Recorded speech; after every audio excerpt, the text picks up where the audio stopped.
Oh my God, Sandra, you are so fantastic in this movie. I honestly, after saw it, needed a tank of oxygen. They should have that waiting for you. It's a little mini tank. You can take a hit when you leave. I agree. What when you saw this and you committed to it, did it scare the hell out of you? Yeah, I think physically I knew I could get there. I had no idea how I was going to execute what I wanted to give to Alfonso. It was someone that I'd always dreamed about working with. I just didn't know if I'd be able to step up and give him exactly what he needed because the whole environment was new. I didn't have my crutches, your tools. You didn't have people. When George was there, it was like the sunshine was there and life had walked into the room. When he left, it was like the tomb had shut again. So you just, on a daily basis, you never knew if you were giving that man what he needed and deserved. Where do you go mentally? Because here you are, you're in this box, you're by yourself for most of it, you're listening to stuff in an earwig, but it's got to make you think about being alone and helplessness and all that type of stuff. All of it. All of those things that you don't want to have your head, tossing around. You have that time and it's all very loud. You'd have a lot to think about. You have to dig deep. You have to use your imagination and whatever your craft is, you got to kind of use it at that point. And whatever tool is necessary to get that emotion out of out of this locked, confined space, you have to use it. It was a thing in throwing out what you knew and accepting this whole new sterile black universe is your partner. It was weird. Yeah, I can imagine. Yeah. You were fortunate enough to consult with Catherine Coleman, who is an astronaut, an amazing woman. Tell me a little bit about how that, I guess it was in the stars, how you guys hooked up. My brother-in-law. Yeah. Is my brother-in-law, who's a foodie, who's a friend who makes wines, went to either a winery or bottle, I don't know what her brother does, but it's in the wine business, and, they started talking. He says, my sister's in space. My brother-in-law's my sister-in-law's getting ready to go to space. But I got my number to them, and we were able to have one call, because you can't just call the ISS. Apparently there's some rules.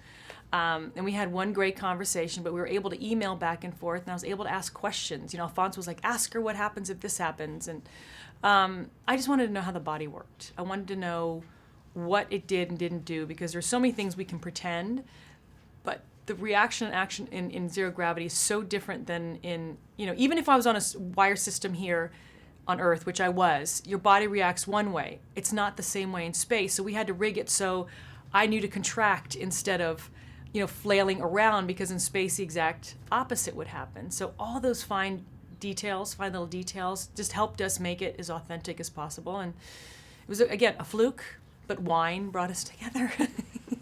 As wine does. Which is always good. How were you able, aside from that, just whatever she told you and kept thinking in your head, like, how did you apply it? What was the thing that was the piece of advice that she, was most important that helped you? We didn't have those moments. We just had the physicality of it.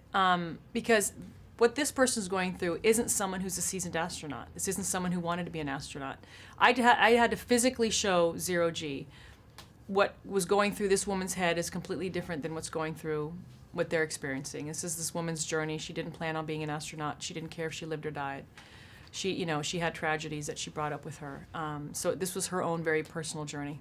How did you get over your own fears? Because before going into this, I know you're scared of flying. Mm-hmm. I think you had to do a little bit more than just fly. Well, initially when we thought we were going to have to shoot 2 weeks in the Vomit Comet, which is this plane that literally in 30-second intervals plummets out of the sky, so you have 20 seconds of pure weightlessness. And we thought that that's how we would achieve that look. But in that 6 months or that year, when I spoke with him, turns out that they were able to technology was able to catch up with what was in Alfonso's head. And they just devised all these different sound stages, and we pieced it together on these machines and how we did it in these rigs, but they didn't tell me. It was actually George that told me that we weren't using the Vomit Comet like a week before we were shooting. And it turns out that they were intentionally not telling me, so I would then be very happy to do these other things. And they were right. I was like, I don't care what you have me do. I just don't want to be plummeting out of the sky in a perfectly fine working plane. Why do that to a plane? Really? Yeah, really. It's just fine. Just keep it horizontal and land it. That's all I want. Exactly. Having George there, obviously, you're friends for forever.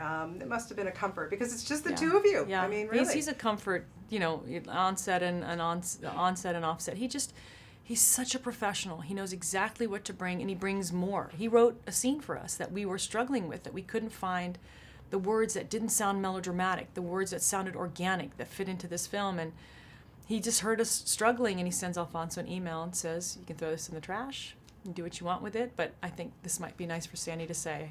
And Alfonso handed it to me, and I go, there's our scene. So it's just, that's the guy he is. He wants to be a part of a bigger story. He doesn't care what size his part is, because you get an actor, a director, a writer, a producer. He's there on set all the time, even when he's done. The crew loves him. You just want him to be around because he brings the fun.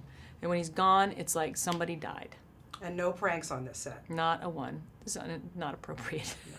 Not on this one. No. Pranks are never appropriate with me. I'm like, don't play them. I will never play them on you. I'm a prankless person. Which is good. Yeah. Prankless is not good. thankless. You're just a fun prankless. person, not fun. prank. I don't want to cause someone duress by, me being evil.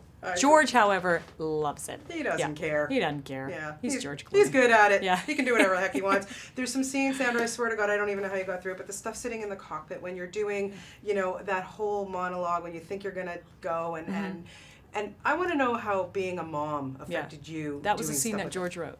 That's a scene that he wrote for me.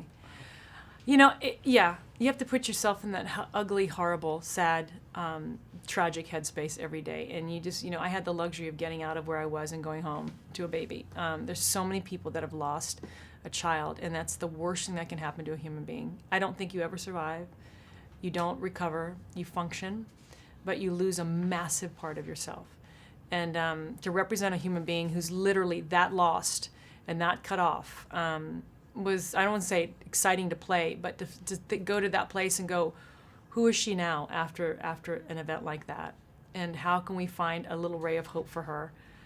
It's not complete.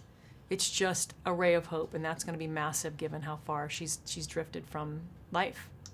It's not a pretty place to be, but when you're conveying, that life is amazing and it's beautiful and it should be valued, even when it's mundane. I like the position that we were in storytelling here, and someone who's just letting go, someone who's just made peace with what happened. Making peace with a situation like that was a hard place to get to for us all, and George wrote it. An amazing scene, just amazing. People like Richard Branson are saying, hey, you pay this kind of money and I'll take you to space. Is that something you would ever want to do? No, I'd want to build something on Earth with that kind of money, and then, watch it on a nice TV with that money. But I admire those people who have that sense of adventure. I have a kid who's going to be that person. I mean, absolutely fearless. Doesn't get it from my side of the family. But I admire that sense of adventure and that fearlessness, and I'll live vicariously through him, because guaranteed he'll be somebody on that flight. Yeah. Why was Alfonso the perfect guy to direct this film? Because he wrote it. He knew exactly what the audience was going to see. So every day I had to check in and go, what are you going to put here? What did you want to say visually that I need to pay homage to, or that I need to honor by not doing something or adding to it? I never wanted to take away from what he was going to tell story-wise. I didn't want to chew up the scenery to, have my moment. Because Alfonso is that person who has let go and accepts what is and doesn't resist anymore. Well, outstanding job always, but you just outdone yourself with this one. Thank Congratulations. you. Thank you.